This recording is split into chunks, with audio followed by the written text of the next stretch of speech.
Vamos a pasar a la parte de los cuadros. Vamos a pasar específicamente a los cuadros que ustedes tienen ya en el portal y me gustaría hacer alguno de los análisis. Observo que ya hay varios estudiantes en la clase y ustedes van a tener en la pantalla muy claramente los cuadros para poderlos analizar, pero aquí, por ejemplo, tenemos algunos indicadores sociales. Dentro de estos indicadores sociales vemos que estábamos hablando de Guatemala. Escogí obviamente Guatemala para que ustedes lo miren facilito porque esta es su casa, ¿verdad? Y si esta es su casa, va a ser mucho más sencillo grabar todas estas análisis que nosotros queremos realizar. Entonces, nosotros tenemos aquí, por ejemplo, en Guatemala, tenemos cuántos habitantes, según esta estadística, que es del año 2016, dice 16 millones, sin embargo, el DPI nos está mandando de que ya es un número casi cercano a 20, hay un desfase dentro de nuestra toma de datos, pero vamos a dejarlo como nos manda el Banco de Guatemala, aquí es el que captura toda esta información.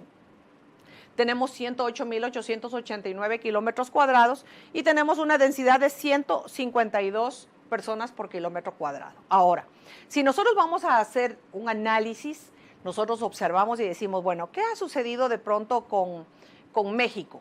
¿Cuántos kilómetros tiene México y cuánta población tiene México? Y nos vamos con nuestros vecinos. Vamos a ver cuánto tiene El Salvador en territorio y cuánta población tiene. Y podemos empezar a analizar qué país es más denso y menos denso. ¿Y qué es lo que ha sucedido, por ejemplo, en este caso con El Salvador, ya que toqué el país? El Salvador es un país que tiene casi el tamaño de Petén, tiene 23,000 kilómetros cuadrados más o menos y tiene una densidad poblacional casi de 7 millones. Eso quiere decir que es un país muy denso y si es muy denso tiene poca área para cultivo. En ese caso Guatemala es un país menos denso y por esa razón tenemos muy buena relación comercial con El Salvador porque lo que se produce en vegetales en Guatemala prácticamente va para El Salvador. Entonces, ahí nosotros podemos ver cuál puede ser el alcance de hacer un análisis de estos datos para saber hasta dónde nosotros podemos llegar. Uno de los países que está puesto para investigar es, por ejemplo, Corea del Sur. Corea del Sur es otro país que es más pequeño que Guatemala, con una densidad poblacional mucho más alta. ¿Qué es lo que nos conviene comercializar para allá si nosotros tenemos una producción agrícola? Posiblemente productos agrícolas, ya que ellos tienen más gente en menos espacio, ¿verdad? Entonces, esos son los análisis que uno tiene que realizar a través de cuadros que reflejan esta información y que uno podría tomar decisiones. De hecho, esa es parte de la práctica del día de hoy, que ustedes se imaginen que están en un cargo muy importante, quizá en un ministerio de Agricultura, en un ministerio de Economía, donde se les presenta cuadros y ustedes tienen que tomar decisiones. Por ejemplo, aquí nosotros también vemos que después de analizar el país como país, vemos que la mayor cantidad de personas está concentrada en la ciudad capital. Y después de la ciudad capital nosotros tenemos, por ejemplo, Totonicapán y Zacatepeques. ¿Eso para qué nos ayuda? De pronto hay una empresa que quiere invertir dinero, está buscando mano de obra y dentro de la mano de obra pide cuáles son los departamentos que más población tienen. Nosotros tenemos un cuadro para poder interpretar y para decir, bueno, quedaría muy bien si nosotros colocamos una industria en Totonicapán o en Zacatepecas si lo que necesitamos es mano de obra, ¿verdad? ¿Por qué? Porque la densidad poblacional me está indicando que hacia allá tengo yo suficientes recursos. Tenemos un cuadro, por ejemplo, de población por sexo, por área y por departamento.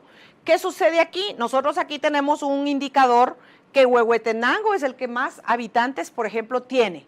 Y si nosotros observamos aquí, observamos que mujeres hay en Alta Verapaz en mayor número. Si fuera una industria, por ejemplo, una agroindustria, que quiere mano de obra que sea con motricidad fina, como tienen las mujeres, por ejemplo, para partir vegetales, para manejo agroindustrial en general, donde hay plantas de producción, posiblemente si yo hago un análisis, estos serían los departamentos donde se debería colocar este tipo de agroindustrias, porque nosotros tenemos este recurso humano disponible en estos lugares. Son análisis que uno tiene que ejecutar dependiendo de los datos que uno posea en ese momento. Por ejemplo, aquí nosotros tenemos otro cuadro donde nosotros observamos aquí cuál es la pobreza extrema. Observamos que aquí hay un departamento como Alta Verapaz, como Huehuetenango, como Quiché, como Sololá. ¿Esto para qué nos sirve? Si somos por ejemplo, nosotros, presidente de Guatemala, nosotros observamos este cuadro y nosotros sabemos hacia dónde dirigir exactamente los programas para cubrir, si estamos en pobreza extrema, estamos hablando que de una vez estamos hablando de desnutrición, de poca educación, de pocas oportunidades, de poco trabajo. Tenemos datos para nosotros dirigir hacia dónde tenemos que llevar esta información, estos datos, esta industria, este trabajo, este desarrollo, ¿verdad? Tenemos un siguiente cuadro, vamos a observar, por ejemplo, aquí dice el alfabetismo y analfabetismo por departamento.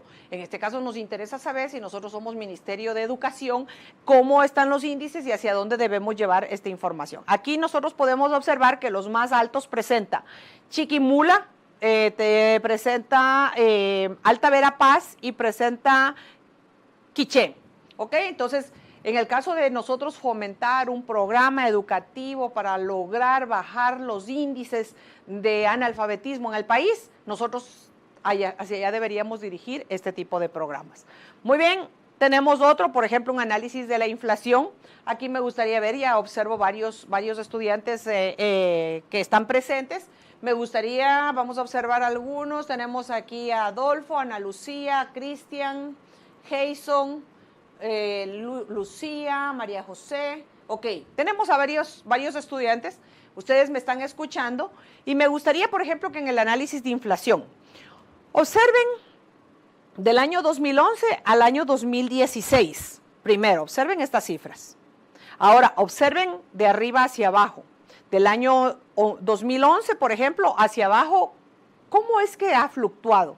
Ahora, focalicen su vista en el año 2014-2015. En el año 2015 ubiquen el número más bajo que tenemos, el 1.96 y el 1.88, ¿verdad? Índices de inflación. Ahora ubiquen también así los más altos. Entonces, de pronto nosotros empezamos a generar ya información de qué ha sucedido. Y si ustedes se dan cuenta, en estos índices que nosotros logramos observar, observamos que se relaciona exactamente, en el caso de Guatemala, con la situación política del país.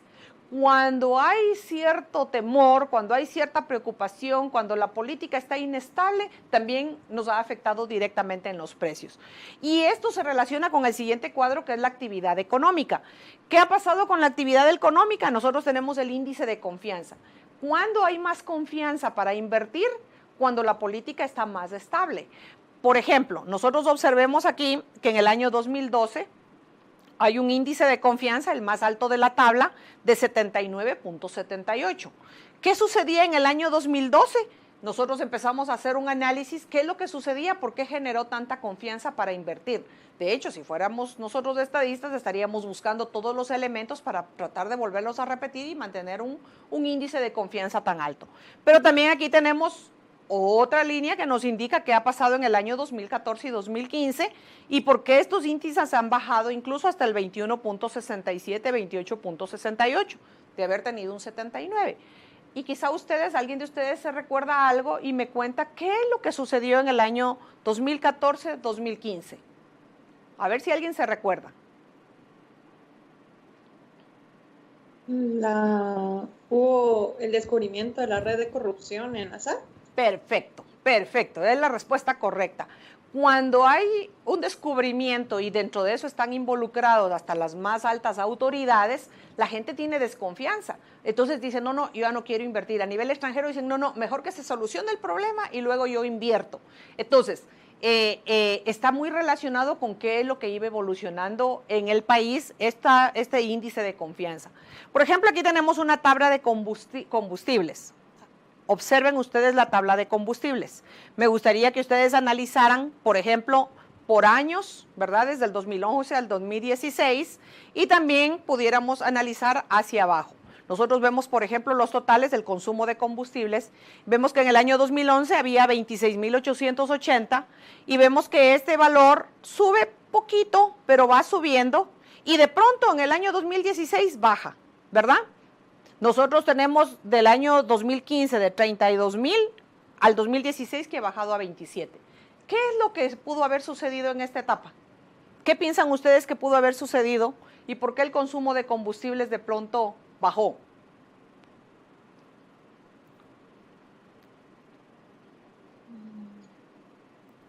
Probablemente bajó por el precio de la gasolina. Muy bien.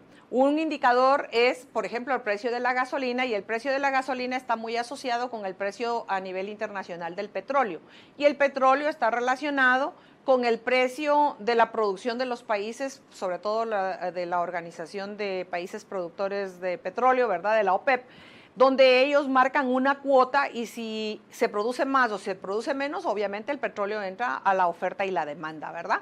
Ahora, ¿qué es lo que ha alterado un poco también a este precio de combustibles? Que ha habido ahora una promoción, se podría decir, de todas las energías alternativas. Y estas energías alternativas entran a competir con el petróleo, entran a competir con el combustible tradicional. Entonces, si antes yo tenía solamente petróleo o solamente gasolina para ejecutar mis labores, y ahora ya tengo autos eléctricos y ahora ya tengo opciones, eso baja también el consumo. Entonces, ustedes se pueden dar cuenta que un indicador como la gasolina es un producto que se analiza no solamente en el país, sino también a nivel mundial. ¿Qué es lo que está sucediendo? Porque un factor normalmente depende de otro y de otro.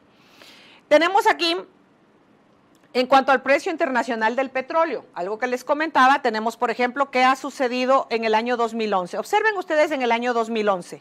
¿Cuáles son los precios del año 2011 del barril de petróleo? ¿Cuál es el precio más alto que se reporta? ¿Quién observa rápidamente esas cifras? Es la de abril, el 110.04. Perfecto, 110.04, estamos en lo correcto.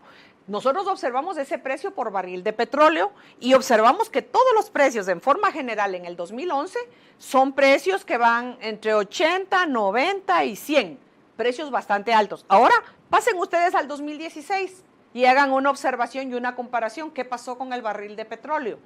¿Cuál es el promedio de los precios que van fluctuando en el año 2016? Estamos hablando de 30, de 40 y por ahí uno de 52, pero la mayoría está entre 30 y 40. ¿Qué es lo que sucedió entonces con el precio del petróleo y por qué razón esto también significó mucho de los serios problemas políticos de muchos países? Por ejemplo, Venezuela, que dependía su economía básicamente del petróleo, el petróleo estaba en $110, de pronto baja a ser a 30, y entonces su economía, que estaba basada en eso, prácticamente sufre un tremendo problema, porque necesita buscar alternativas, y si no se pusieron previsores en esto, obviamente entran en un problema. Entonces, ¿qué ha pasado en el año 2016? El valor ha bajado. ¿Y por qué bajó? Obviamente porque hay más de este producto disponible en el mercado. Es lo primero, la ley de oferta y la demanda. Los países están produciendo más posiblemente de la cuota que estaba asignado, y además de eso hay energías sustitutas que ahora hacen que el valor del petróleo obviamente tenga un precio mucho menor. Estos análisis son análisis de valor que ustedes los van a tomar para acoplarlos al país donde viven y para hacer un análisis de forma general mundial, ¿verdad? Aquí tenemos, por ejemplo, el análisis de salarios. ¿Alguien que me pueda comentar, por ejemplo, en el salario agrícola del año 2011, cuál es el valor?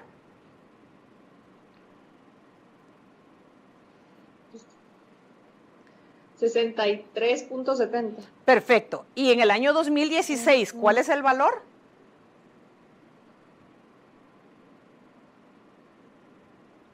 ¿Cuál es el valor? 81.87. Perfecto, muy bien. Eso quiere decir que nosotros hemos sufrido un movimiento en cuanto al salario y se ha ido elevando el salario, porque notamos que del año 2011 al año 2016 nosotros tenemos ahora un salario mucho más alto. Si eso nosotros lo verificamos con productos en el sector agrícola, no agrícola y en el sector de maquila, nosotros observamos que esto ha ido progresando. Pero graben un poquito estas cifras. Nosotros tenemos ya estos salarios. Observen esta siguiente gráfica. Tenemos análisis de salarios y aportes en el Seguro Social. ¿Se recuerdan el primer slide donde dije cuánta población tenía Guatemala? ¿Alguien se recuerda qué población tenía Guatemala en cifras redondas? 17 millones más Perfecto, o menos, tirando muy a 20. perfecto. 16 millones y tanto tirando a 17, y el DPI dice que ya estamos por el número 20. Muy bien, pusieron atención.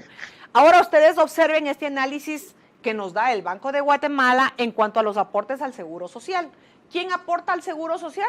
El empleado que está registrado oficialmente y que genera este aporte mes a mes. Ahora, ¿Alguien logra leer la cifra que dice en el año 2011 y la que dice en el año 2016? ¿Cuántos son los empleados afiliados al Seguro Social que están haciendo este aporte? ¿Logran leer en el año 2011? 2011, 1.154.000. Perfecto, 1.100.000.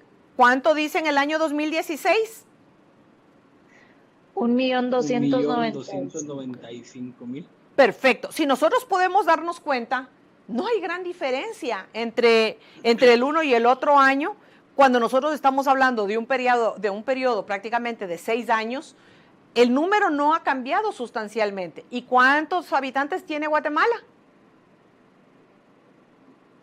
16 millones. 16 millones. Si nosotros tenemos 16 millones y a eso nosotros le quitamos la población joven y los niños, y a eso nosotros le ponemos a las personas que están económicamente activas, productivas, y nosotros hacemos una relación con las personas que aportan al seguro, nosotros nos damos cuenta en este cuadro de que hay mucha economía informal, que hay mucha gente que no está asociada al seguro, que no percibe un salario nominal y que obviamente al no percibir no se reporta, pero que hay eso mismo nos reporta una economía informal. Entonces, si nosotros estuviéramos a cargo de un Ministerio de Economía, de una SAT, deberíamos promover leyes en las cuales nosotros generemos que esta economía informal se formalice y pueda de una u otra forma generar parte de este volumen y también generar parte de las tributaciones. Pero claro, si nosotros decimos pague un impuesto no les va a gustar. Entonces, creativamente, ¿qué es lo que tenemos que hacer? Tenemos que ampliar la base, tenemos que poner un impuesto porcentual. ¿Qué es lo que tenemos que hacer? Y es parte de los retos cuando uno está exactamente en posiciones para tomar decisiones y administrar la información que se brinda. Muy bien, tenemos aquí, por ejemplo, un análisis del PIB. Tenemos un cuadro donde se da cuál es la producción del PIB por diferentes sectores de producción. Entonces, si alguien logra leer cuál es el primer sector de producción, ¿logran leer el cuadro? Agrícola, ganadería, casa. Perfecto. Agricultura, ganadería. Agricultura y pesca. Perfecto. Quiere decir que está relacionado con el Ministerio de Agricultura, MAGA, todo esto, ellos son los que tienen todos los datos y pasan esa información y nos informan que de pronto en el año 2011 era 11.6, pero cuando nos vamos al año 2016 está en 5.7. ¿Subió o bajó? Bajó. Bajó, muy bien, bajó. Vamos a analizar otra línea. Estamos en explotación de minas y canteras. En el año 2011 era 58.9 y en el año 2016, ¿cuánto dice? Menos 9.5. Muy bien. ¿Por qué creen ustedes que hay menos 9.5? ¿Qué ha sucedido con la minera? Por todos los proyectos que se han detenido y que han tenido problemas sociales, ambientales y de otra índole. Perfecto, perfecto. Lees la prensa y eso me gusta porque entonces estás en la jugada, ¿verdad? Estás leyendo y sabes de qué se trata. Efectivamente, las mineras han tenido mucho problema, la minera San Rafael fue cerrada y eso ha hecho de que durante todo este año no operen, no haya empleos, no haya esa producción, obviamente no haya esa exportación. Entonces el índice ha bajado. Analicemos otro punto. Por ejemplo, analicemos en el área donde estamos, quiero ver esto... servicios privados. Servicios privados. Nosotros tenemos servicios privados en 2011 6.4, 2012 6.5, 6.4, 5.3, 5.3, 5.7. Nosotros podríamos decir que en servicios privados de estar en un valor ha ido disminuyendo. Pero vamos a ver a alguien que posiblemente haya subido. Tenemos un comercio al por mayor y al por menor. Ustedes observan que el comercio de 18.3 ha ido fluctuando hacia abajo al punto de llegar en este momento a 12.5. Entonces, nosotros en este cuadro podemos tener información y podemos saber hacia dónde podríamos dirigir los esfuerzos para, obviamente, que generar el Producto Interno Bruto y nosotros podamos ir sumando este valor para beneficio del país. Si nosotros sabemos que tenemos un problema ahí en explotación de minas que nos generaba 58.9 y que a la fecha está en negativo, ok, ahí hay un problema ¿Cuál es? Quizá todavía ni siquiera lo sabemos o quizá medio sabemos. Me voy a enterar y voy a tratar de solucionar ese problema porque era un índice importante para el país en el cual ahora ya no se está percibiendo. Hay otros índices que, por ejemplo, han mejorado y hay otros que han empeorado. ¿Por qué razón han empeorado? ¿Por qué razón han mejorado? Nosotros tenemos aquí un cuadro donde nosotros podemos evaluar año con año y ver cuál ha sido el progreso. Por ejemplo, nosotros podemos observar que en cuanto a agricultura, nosotros teníamos 11.6 y ahora tenemos 5.7. Ya comentaron, ha bajado. ¿Pero por qué ha bajado? ¿Quién me comenta algo? ¿Qué piensan ustedes? ¿Por qué de pronto ha bajado este índice en cuanto a nuestro PIB de agricultura?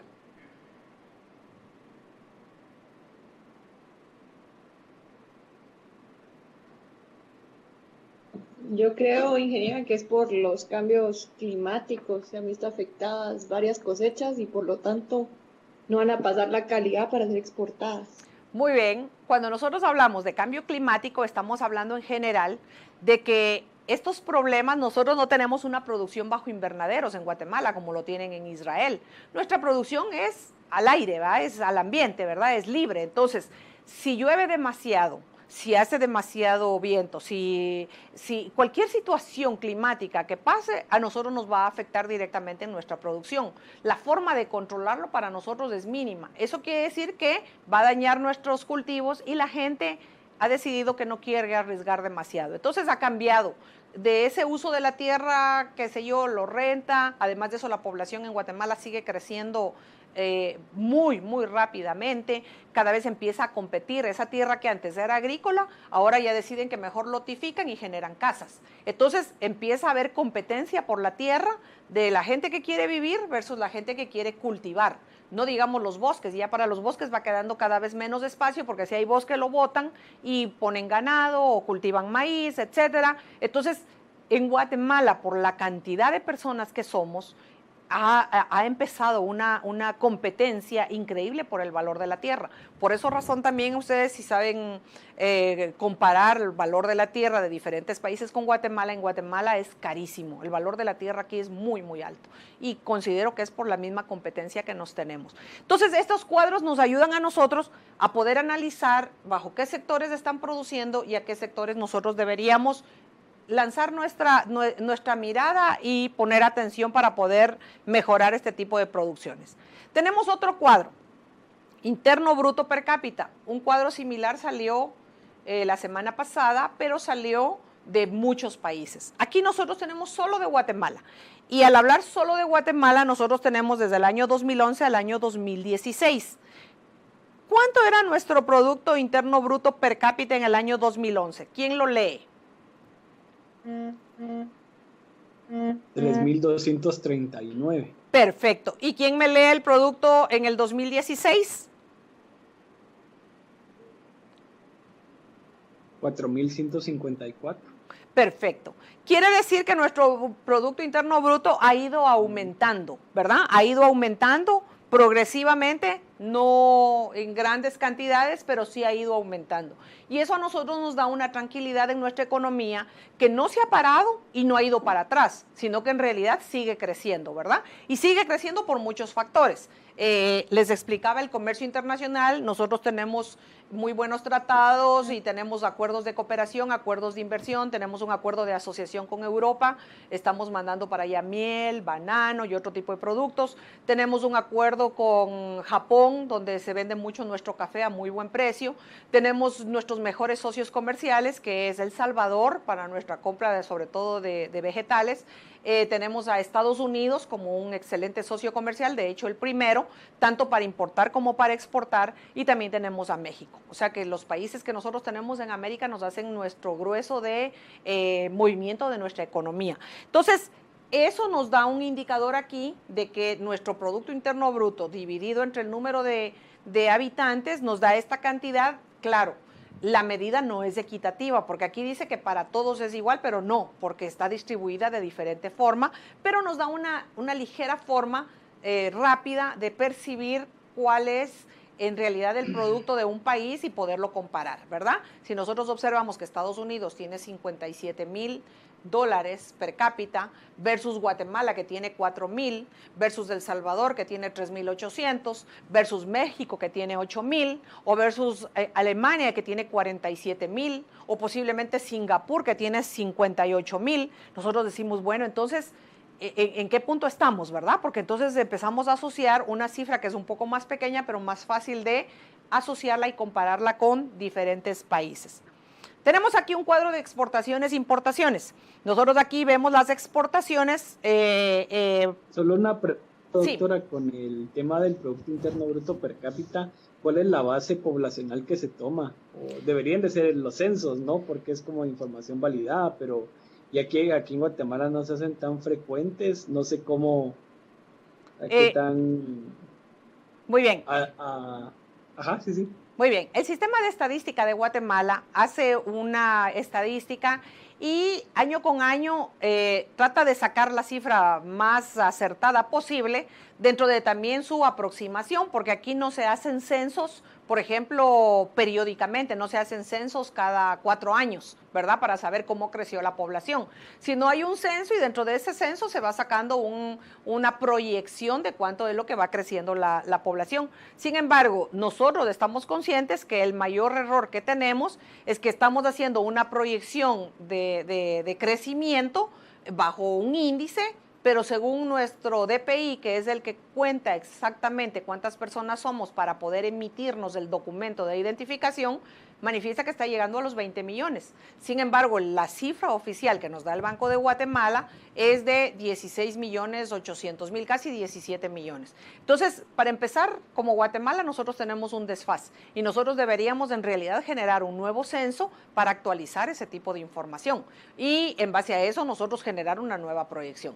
El problema aquí Sí, de Guatemala es que tenemos una sobrepoblación en realidad y un índice de natalidad muy alto en todo lo que es el área rural. Las familias en el área rural todavía siguen con su mentalidad de tener 6, 8 hijos y eso hace obviamente que la población al crecer en esa área donde hay menos riqueza, donde hay más deficiencia de educación, donde hay donde hay más problemas de desnutrición, obviamente esta población crezca exactamente en ese mismo ritmo. Entonces, la idea sería, lo ideal sería de que nosotros periódicamente, cada 4 años mínimo, podríamos hacer estos censos y tener un valor mucho más acertado y real de cuál es la población que nosotros tenemos, ¿verdad?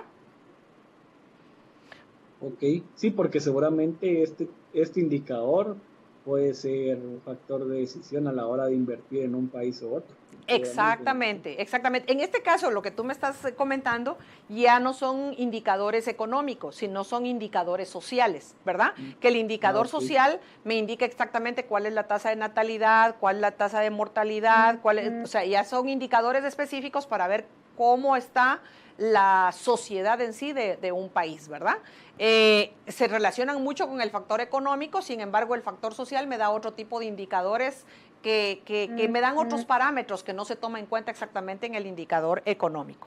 Muy bien, si ustedes me podrían leer cuáles son las exportaciones que genera Guatemala de arriba hacia abajo, porque esta está clasificada en orden de importancia y de valor económico que genera. ¿Ok? ¿Alguien me podría leer desde artículos de vestuario para abajo?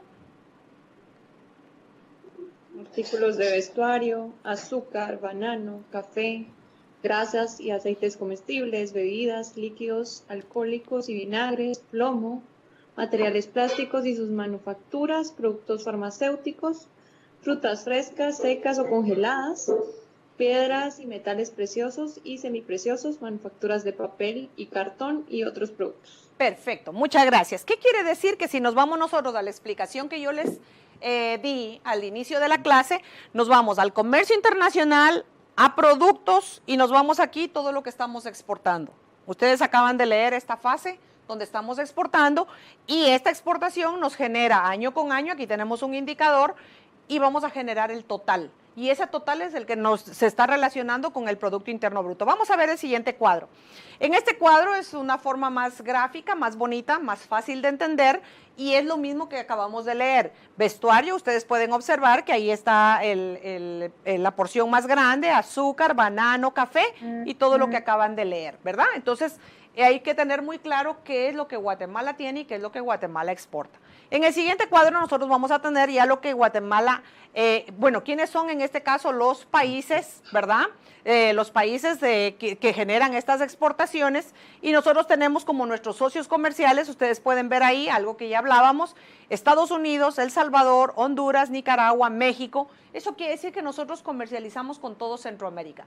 Para Guatemala es muy importante este acuerdo centroamericano porque son nuestros socios, nuestros vecinos con quienes compartimos fronteras y van a ser nuestros primeros compradores o vendedores, ¿verdad?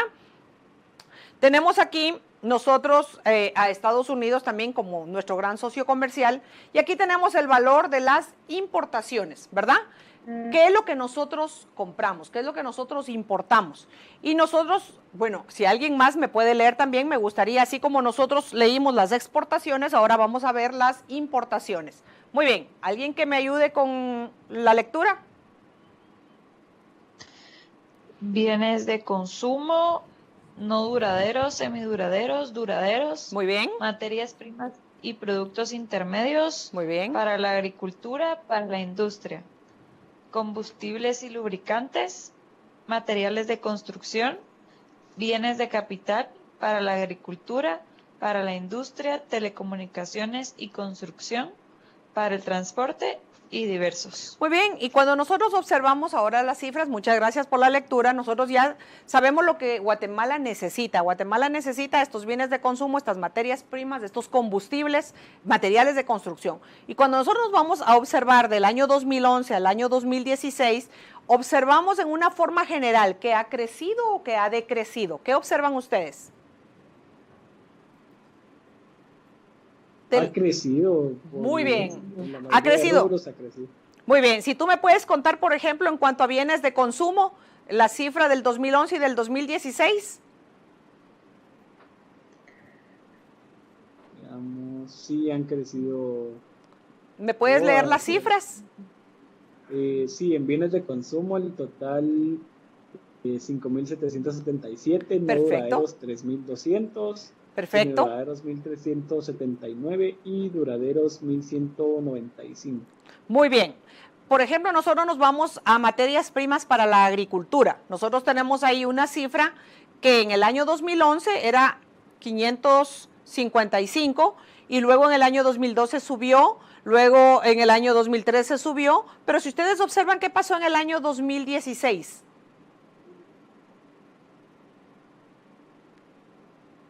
¿Bajó o subió? Sí, baja.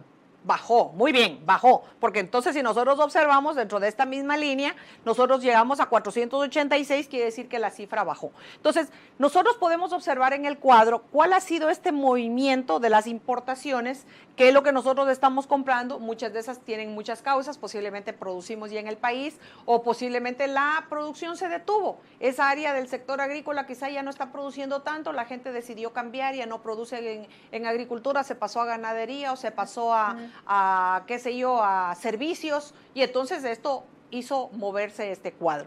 Pero si ustedes pueden... Una consulta. Sí. No sé si estaría bien o correcto el análisis, por ejemplo, que en 2011 era mayor el monto de las importaciones por materias primas en comparación a bienes de consumo. 2016 es al revés. Esto indicaría que el país ya... No sé si es una baja de producción y aumento a consumo. Claro. No sé si sería una buena interpretación o por ahí iría el análisis. Claro, porque por ejemplo, cuando nosotros decimos materias primas, nosotros estamos requiriendo materia prima para producir otro tipo de producto. Entonces, por ejemplo, la industria requiere una materia prima para producir un producto secundario que posiblemente lo puede utilizar dentro del país o lo puede exportar. Entonces, nosotros al hablar de materias primas tenemos una cantidad de productos dependiendo de la industria en que nosotros estemos dirigidos. Si la industria es próspera, aumentó maquinaria, aumentó producción, por decirte algo, nosotros producimos melocotones en el país, por decir algo.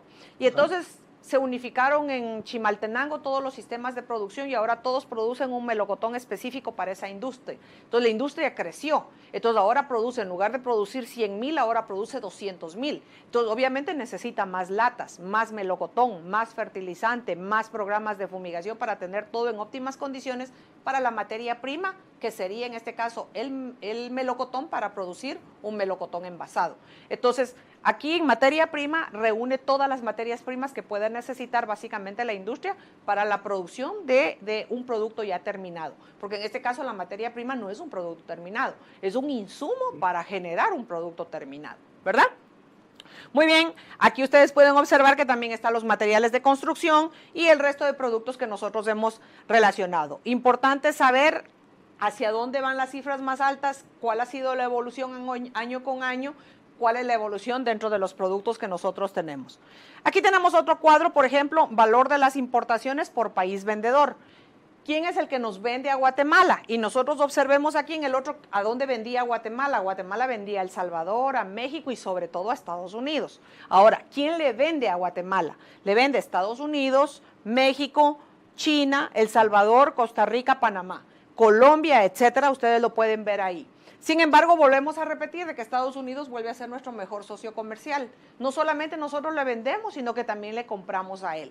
Y Centroamérica pasa a ser un sector muy importante para este intercambio de bienes y servicios, pero aparece un país nuevo. ¿Cuál es el país nuevo que apareció ahí? El tercero. China. Muy bien. República Popular de China. Muy bien, apareció China. ¿Y por qué aparece China? Porque entonces ahora, si ustedes se han dado cuenta, los productos que ingresan de China son un alto volumen. Nosotros prácticamente a China no le vendemos, sino China nos vende a nosotros, nos ha inundado de un montón de productos y esos están en el mercado en múltiples formas. Muchas de esas en supermercados muy lindos, muy atractivos, que se han duplicado también por todo el país, donde uno consigue muchas cosas novedosas, bonitas y muy baratas. Y esos productos prácticamente vienen de origen chino. He ahí que aparece entonces ahora China como uno de los países que no aparecía para venderlo nosotros, pero sí aparece como un país que nos vende a Guatemala. Muy bien, dentro de esto también podemos observar que está Alemania. Alemania, un país europeo que sobre todo a nosotros nos compra mucho café y mucha miel, ¿verdad? Alemania es un país que no le gusta consumir azúcar como azúcar, sino miel y mejor si es orgánica. Entonces, para Guatemala se ha abierto un mercado específicamente para lo que es miel y café, que son los productos líderes que nos compra Alemania. Muy bien, tenemos otro cuadro aquí, tenemos inversión extranjera. Tenemos en el año 2011, nosotros tenemos un monto y tenemos en el año 2016 otro monto. Ese monto nosotros nos indica que ha subido o que ha bajado del año 2011 al 2016. Que ha subido por el monto. Muy bien, ha subido un poquito, pero aquí quiero preguntarles algo más. ¿Qué pasó en el año 2014? ¿Qué nos dice este cuadro en el año 2014? En este lapso de tiempo fue donde más el pico de aumento y luego volvió a crecer. Perfecto. La inversión extranjera, estaban tranquilos, la política estaba funcionando, Guatemala estaba estable, una economía con un quetzal en un cambio estable. Entonces, empieza a haber inversión extranjera. Sin embargo, en el año 2014 a 2015, lo que ustedes ya me comentaron, se descubre la red de corrupción, hay problemas desde las más altas autoridades, eso genera una desconfianza a nivel internacional. ¿Y qué sucede exactamente para el año 2015? ¿Qué observan ustedes? Ya hay una reducción de la... Perfecto, hay una reducción de la inversión extranjera, porque un problema político, ¿se recuerdan? Hay situaciones políticas, económicas, sociales en un país, pero en este caso una situación política, que es algo que no habíamos tocado, en el año 2014-2015 genera una inestabilidad, y esa inestabilidad hace que sí, hay un inversor que tenga ese dinero y que puede invertir, piense dos veces, mejor lo mete a El Salvador, o lo mete posiblemente a Nicaragua, o lo mete a Costa Rica, pero quizá Guatemala lo deja quietecito en lo que se estabiliza la política de Guatemala. Y eso es lo que reflejan estas cifras. De pronto refleja la cifra que en el año 2015 baja y en el año 2016 vuelve a bajar, ¿verdad? ¿Por qué sigue bajando? Porque todavía la situación, la infraestructura del país no se ha dado para que la inversión extranjera esté confiada de que ya puede volver a invertir. Luego tenemos, por ejemplo, aquí otro cuadro de análisis de divisas por turismo. Nosotros observamos que de 972.3 va a 958.8, que es al año 2016. En este caso, nosotros podemos observar que hay esta variación, ¿verdad? Y no es grande la variación, pero va hacia la baja. ¿Esto con qué se relaciona? El nivel de delincuencia, los problemas que ha tenido el país, la inseguridad, y eso hace que también a nosotros nos baje. Pero ¿está el país interesado en que haya turismo? Sí, porque todo lo que es turismo es una fuente de ingreso. El turista que ingresa al país tiene un promedio entre 80 y 100 dólares que ellos gastan dentro del país en un día. Bien sea en hotelería, en comida, en compras, se tiene estipulado eso. Entonces, si el país, al recibir cada turista por cada día, recibe 100 dólares, por mí que vengan todos los turistas, y si puedo darle seguridad, si yo misma pudiera cuidar al turista, si pudiera atenderlo, darle servicios, cuando necesita un baño, darle el baño, cuando necesita una buena comida, asesorarlo. Para nosotros es de gran importancia que el país tenga este turismo porque es una fuente generadora de ingresos. Tenemos cuántos turistas ingresan. Para nosotros es importante saber que El Salvador es el que más turistas nos genera. Nuestras políticas de pronto de promover turismo o de mantener contento a este tipo de turista, es bueno saberlo porque en este caso El Salvador es un gran turista para Guatemala, porque le gusta venir a Guatemala, le gusta consumir en Guatemala, le gusta pasear en Guatemala. Muy bien. Vamos a terminar ya casi, tenemos solamente 1 o 2 cuadros más. Aquí nosotros hacemos una situación financiera del gobierno central. Es como que yo les pregunto a ustedes, bueno, ¿y cuál es su salario mensual? Y bueno, uno me dirá, bueno, yo gano 8,000, otro dirá yo gano 5,000, otro dirá yo gano 10,000. Cada quien sabe cuál es su salario mensual. Y dentro de ese salario digo, bueno, ¿y cómo distribuyen sus gastos? Y algo me dice, bueno, yo gasto tanto en gasolina, tanto pago a la U, tanto gasto en vestuario, tanto gasto en comida. Y entonces se nota cómo cada quien distribuye sus gastos. Lo mismo hace el gobierno. El gobierno percibe un dinero y luego lo vuelve a distribuir. Y aquí nosotros podemos observar cuáles son los ingresos, cuáles son los gastos del gobierno, tanto en funcionamiento, en capital, etcétera, y cuál puede ser el déficit. Si ustedes pueden dirigir su mirada rápidamente al déficit presupuestal, ¿qué nos dice este cuadro? Rápidamente, ¿qué nos dice este cuadro? Gasta más de lo que ingresa. Perfecto, parece de sabios, ustedes deberían ser presidentes. Aquí dice que se gasta más de lo que se percibe. Si ustedes perciben 5,000 quetzales al mes y todos los meses se están gastando 7,000, ¿qué va a suceder en breve? ¿Qué puede suceder? Habrá una gran deuda. Muy bien, vamos a acumular deudas. Perfecto. Eso quiere decir que si voy a acumular deudas, voy a tener que estar pidiendo préstamos. Cada vez más préstamos, sacar de la tarjeta de crédito y que me preste mi mamá, mi papá, el banco, una financiera. Y cada vez me sigo metiendo en una deuda porque año con año sigo acumulando una deuda. Ahora, si yo gano 5,000 o si yo gano 10,000 quetzales, bueno, aprenda a vivir con los 10,000, pues, aprenda a vivir con los 10,000 y manéjelos de la mejor forma posible. Si le da chance de ahorrar, ahorre también un poco y maneje el presupuesto que usted tiene. Pero ¿qué sucede en el país? Ustedes acaban de hacer un análisis de que nosotros ingresamos mucho menos de lo que nosotros gastamos. Y eso quiere decir que año con año estamos entrando en un serio déficit. Tenemos algunos indicadores: analfabetismo, tasa de natalidad, mortalidad, PIB, que son indicadores generales de varios países para hacer comparación. Hagan este benchmarking, es muy importante hacerlo entre país y país. Nosotros aquí vemos El Salvador, que área tiene 21,000, Guatemala 108,000, obviamente Guatemala tiene 5 veces más que El Salvador, quiere decir que tiene más capacidad de producción. ¿Cuánto nosotros tenemos versus Honduras? Honduras es más grande que Guatemala, tiene más capacidad de ellos, con menos población. ¿Cuánto tenemos en México, en Estados Unidos? Estos cuadros son muy importantes porque después de lo que hemos revisado, todos los cuadros de Guatemala, podemos aterrizar en un cuadro general donde comparamos varios países y podemos analizar las economías de los diferentes países. Finalmente, y esto ya se relaciona con su proyecto final, escojan un producto, solo uno. Y por ejemplo, en este caso se escogió café. Y aquí nosotros vemos que café se produce en Brasil, en Vietnam, en Indonesia, en Colombia, en la India.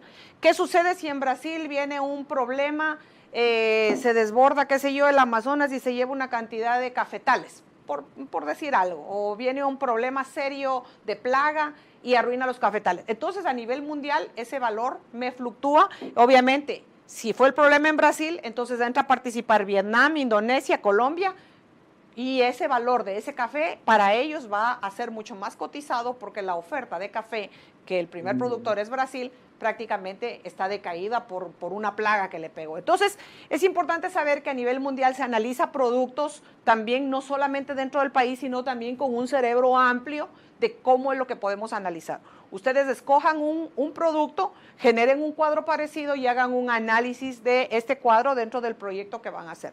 Terminamos con esto, en realidad que es importante conocer estas cifras, conocer las cifras del país de una forma como ustedes conocen su salario, como ustedes conocen sus gastos, conozcan la cifra del país, muy importante, analícenlas, después de analizarlas, básense en datos legales, busquen esa fuente de dónde están obteniendo y tomen decisiones acertadas, tomen decisiones que estén basadas en el análisis que ustedes han hecho, porque eso es lo que les va a dar la seguridad en haber decidido por sí o por no, ¿verdad?